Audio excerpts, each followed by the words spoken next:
3월 17일 목요일 사순절 가정예배 함께 하시는 여러분을 주님의 이름으로 환영하고 축복합니다. 우리 먼저 옆 사람과 사랑의 인사를 나눌까요? 주님과 함께 하시는 사순절 보냅시다. 주님과 함께 하시는 사순절 보냅시다. 주님과 함께 하시는 사순절 보냅시다. 찬송가 176장 주 어느 때 다시 오실는지 우리 1절과 마지막 4절 함께 찬양하시겠습니다.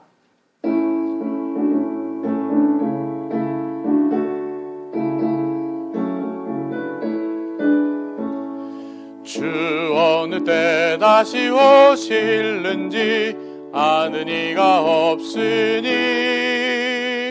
등 밝히고 너는 깨어 있어 주를 반겨 맞으라. 주 안에서 우리 몸과 마음이 깨끗하게 되어서 주 예수님 다시 오실 때에 모두 기쁨으로 맞으라. 주 예수님 언제 오실는지 한밤이나 낮에나 늘 깨어서 주님 맞는 성도 주의 영광 보겠네. 주 안에서 우리 몸과 마음이 깨끗하게 되어서 주 예수님 다시 오실 때에 모두 기쁨으로 맞으라. 아멘. 오늘 가정에서 읽을 성경 말씀은 마가복음 13장 1절에서 마지막 37절까지 말씀입니다. 본문 중에서 주제 말씀인 13절 말씀을 함께 읽어보겠습니다. 또 너희가 내 이름으로 말미암아 모든 사람에게 미움을 받을 것이나 끝까지 견디는 자는 구원을 받으리라.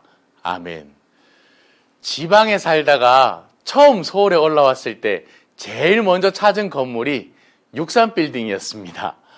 제 머릿속에는요, 63빌딩이 우리나라에서 제일 높고 멋진 건물이라고 생각했었거든요. 그런데 최근에 또 롯데타워가 완성되고 전망대에 다녀온 적이 있습니다. 예수님 당시 예루살렘에도 유명한 건축물이 있었습니다. 바로 예루살렘 성전입니다. 최초의 예루살렘 성전은 솔로몬 왕이 지었습니다. 그 성전은 기원전 587년 바벨론 제국에 의해 파괴되었습니다. 그리고 그 이후 기원전 536년 수룹바벨에 의해서 성전이 재건축되었습니다. 그것은요, 기원전 63년에서 62년 사이에 로마에 의해 파괴되었습니다. 유대인들로부터 권위를 인정받지 못하던 헤롯 대왕은요, 유대인들의 환심을 사려고 기원전 20년부터 예루살렘에 거대한 성전을 건축하기 시작했습니다. 이 헤롯 성전이 바로 예수님 당시에 예루살렘에 있던 성전입니다. 이 헤롯 성전도 70년에 로마 티투스 장군에 의해 파괴되어서 지금은 성전에 딸린 성벽만 남아 있습니다. 유대인들은 그 성벽을 통곡의 벽이라고 부르고 있습니다. 복음서에 보면 예수님은 예루살렘에 가실 때마다 성전에 들르셨습니다. 예루살렘은 성지였고요, 성지의 중심은 성전이었기 때문에 다른 유대인들과 마찬가지로 예수님도 당연히 예루살렘 성전에 들르신 것입니다. 오늘 본문인 마가복음 13장 1절에 보면 예수님이 성전에 들렀다가 나오는 중에 제자 하나가 예수님에게 이렇게 말했습니다. 선생님이여 보소서, 이 돌들이 어떠하며 이 건물들이 어떠하니까. 제자들만이 아니라 당시 유대인들은 모두 이 헤롯 성전에 자부심을 느끼고 있었습니다. 그런데 예수님은요, 예상 밖의 말씀을 하셨습니다. 2절 말씀이죠. 예수께서 이르시되 내가 이 큰 건물들을 보느냐, 돌 하나도 돌 위에 남지 않고 다 무너뜨려지리라 하시니라. 이 짤막한 대화가 있은 뒤에 제자들은 성전을 마주한 감람산에 올라갔을 때 예수님에게 다시 물었습니다. 우리에게 이르소서, 어느 때에 이런 일이 있겠사오며 이 모든 일이 이루어지려 할 때에 무슨 징조가 있사오리까? 당시 유대인들은 성전 파괴가 곧 세상의 마지막이며 이 마지막 때 하나님 나라가 완성된다고 생각했습니다. 그렇게 생각할 만도 했습니다. 당시 헤롯 성전은 사람의 손으로 만들 수 있는 최고의 건축물이었습니다. 세상 종말이 오지 않는 한 그것이 파괴되는 일은 있을 수 없다고 생각할 수밖에 없었습니다. 이것을 묵시적인 사고라고 할 수 있는 것입니다. 이 묵시적인 사고가 기원전 587년 바벨론 제국에 의한 예루살렘 멸망 때 생겨납니다. 하나님의 도성이었던 예루살렘 전체가 초토화되었습니다. 당연히 솔로몬 성전도 파괴되었고요. 수많은 사람들이 죽었으며 왕족과 귀족들은 다 바벨론 포로로 끌려갔습니다. 이 바벨론 포로 사건으로 인해서 기존의 모든 세계관과 가치관이요 다 허물어졌습니다. 하나님 신앙까지 흔들릴 정도였습니다. 하나님을 믿는 이스라엘이 우상을 섬기는 바벨론에 의해서 멸망당했다는 것은 하나님의 능력이 바벨론의 신보다 떨어진다는 말이 되기 때문입니다. 이런 말을 그들은 받아들일 수가 없었습니다. 세상을 창조한 전능하신 하나님이 다스리는 이 세상에서 왜 하나님의 백성과 의로운 사람들, 그리고 죄가 없는 사람들이 고난과 재난을 당하는지에 대해서 아주 진지하게 질문하기 시작했습니다. 답을 찾는 과정에서 묵시적인 사고가 싹트기 시작했던 것입니다. 돌 하나도 돌 위에 남지 않는다는 이 말씀은 개인의 실존적인 삶에도 분명하게 일어납니다. 보십시오. 우리의 삶을 헤롯 성전이라고 한번 가정해 보십시오. 겉으로 볼 때 화려할 수 있습니다. 여기서 일일이 제가 열거하지 않더라도요, 더 크고 더 화려한 성전을 건축하기 위해서 혼신의 힘을 기울이는 게 우리 인생이라는 사실을 부정할 분은 없을 겁니다. 그런데 이것들은 머지않아 모두 돌 하나도 돌 위에 남지 않는 상태로 떨어집니다. 때가 오면 죽음이라는 결과를 맞게 된다는 말씀입니다. 그런데도 현대인들은 이런 실체적 진실을 외면하면서 사는데 아주 익숙해져 있습니다. 이런 사실을 미리 내다본다는 것은 허무주의나 비관주의에 빠져서 살자라는 것이 아닙니다. 악한 세상은 하나님에 의해서 다 망해져 버릴 거니까 나 몰라라 하자거나 거꾸로 거기에 탐닉하자는 뜻이 아닙니다. 여기에는요, 두 가지 관점이 자리하고 있습니다. 첫째는 이 세상에서의 삶을 절대화하지 않아야 된다는 겁니다. 모든 것이 무상하고 지나갈 것을 알기 때문입니다. 이 사실을 정확하고 냉정하게 뚫어보는 사람은 일상으로부터 자유로워집니다. 그리고 두 번째는요, 삶을 일회적인 기회로 알고 소중하게 살려고 최선을 다해야 합니다. 삶을 소비하지 않고 창조적으로 누려야 된다는 것입니다. 단도직입적으로 말해서요, 돈 버는 것을 목적으로 하지 않고 삶 자체를 누리며 사는 걸 목적으로 하는 것입니다.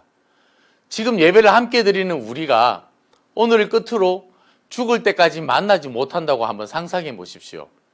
오늘 우리가 어떻게 지낼까요? 한국 교회에서 이렇게 서로 싸우는 일이 많다는 것은요, 이러한 가장 기본적인 기독교 영성에서 거리가 멀다는 의미입니다.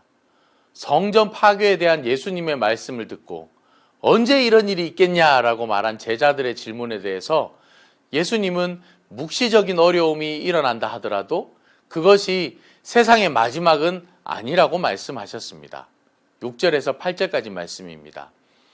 많은 사람이 내 이름으로 와서 이르되 내가 그러하여 많은 사람을 미혹하리라. 난리와 난리의 소문을 들을 때에 두려워하지 말라. 이런 일이 있어야 하되 아직 끝은 아니니라. 민족이 민족을, 나라가 나라를 대적하여 일어나겠고 곳곳에 지진이 있으며 기근이 있으리니 이는 재난의 시작이니라. 그리고 오늘 본문 9절에서 13절까지 말씀에서는요, 그 어려운 시절에 기독교인들에게 어떤 일이 일어날 것인지에 대해 설명하고 있습니다. 유대교 산헤드린에 잡혀가고 재판을 받으며 매질을 당하게 될 것입니다. 형제나 가족들에게도 배신을 당할 것이라고 했습니다. 예수님을 믿는다는 이 이유로 미움을 받을 것입니다. 여기서 묘사된 일들은 기원 후 70년 유대전쟁이 끝난 뒤에 거의 사실 그대로 실현되었습니다. 기독교는 유대교로부터뿐만 아니라 로마 황제들로부터도 극심한 박해를 받습니다. 이런 것들은 하나님의 나라가 도래하기 전 묵시적인 어려운 시대에 일어날 사건들입니다. 이것을 유대교와 로마로부터 순교에 가까운 박해를 받은 초기 기독교만의 문제로 생각하면 안 됩니다. 모양은 다르겠지만 박해는요, 기독교인들에게 운명입니다. 보십시오.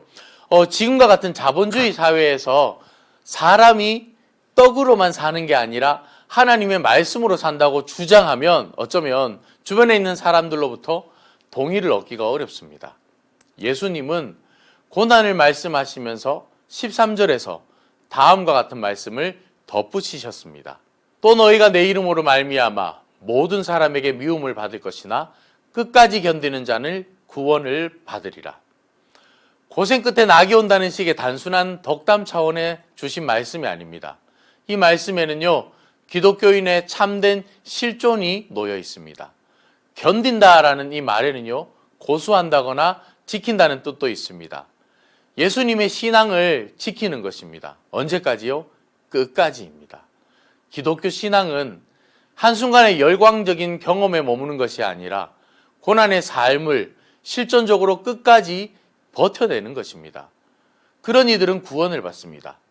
성전 파괴에 대한 예수님의 말씀을 듣고 제자들은 그것이 바로 하나님 나라의 도래를 가리키는 것으로 받아들였습니다. 그래서 기쁜 마음으로 어느 때에 이런 일이 있겠냐라고 질문했습니다. 하나님 나라의 도래는 제자들이 예수님을 따라 나섰던 초창기부터 그들의 영혼을 불살랐던 주제였습니다. 우리도 역시 그들과 같은 길을 가고 있습니다. 하나님 나라가 가까이 왔다는 예수님의 말씀이 우리의 최대 관심사입니다. 하나님 나라는 곧 생명의 완성이니 이것은 당연한 일입니다. 그런데 현실 세상에서 그 하나님 나라는 우리 눈에 보이지 않고 대신 묵시적인 흔적들만 보입니다. 우리는 어떻게 이런 삶을 마지막 순간까지 신앙적으로 버텨내어 구원에 이를 수 있을까요? 저도 우리가 만족할 만한 뾰족한 방법을 제시할 자신이 없습니다. 그러나 저는 여러분에게 하나님 말씀에 근거해서 다음과 같은 사실을 선포할 수 있습니다. 예수 그리스도는 이미 십자가를 경험하시고 부활 승리를 하신 분입니다. 십자가와 부활의 예수 그리스도가 우리와 함께 하시니 우리가 무엇을 두려워하며 무엇을 못 견뎌내겠습니까? 우리는 이미 오늘의 삶 한가운데에서 하나님 나라에 들어가 있는 사람들입니다. 오늘도 예수님과 함께 예수님을 통해서 예수님 안에서 살아내길 소망합니다. 이 시간 두 가지를 가지고 기도했으면 좋겠습니다. 먼저 첫 번째로는요, 오늘 말씀을 기억하면서 환난 중에도 예수님과 함께 예수님을 통하여 예수님 안에서 승리하는 삶이 되도록, 그리고 두 번째로는요, 질병으로 어려움 가운데 있는 우리 환우들에게 치유와 회복을 더하여 주시도록 우리 함께 기도하겠습니다.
주기도문으로 예배를 마치겠습니다. 하늘에 계신 우리 아버지, 아버지의 이름을 거룩하게 하시며 아버지의 나라가 오게 하시며 아버지의 뜻이 하늘에서와 같이 땅에서도 이루어지게 하소서. 오늘 우리에게 일용할 양식을 주시고 우리가 우리에게 잘못한 사람을 용서하여 준 것 같이 우리 죄를 용서하여 주시고 우리를 시험에 빠지지 않게 하시고 악에서 구하소서. 나라와 권능과 영광이 영원히 아버지의 것입니다. 아멘.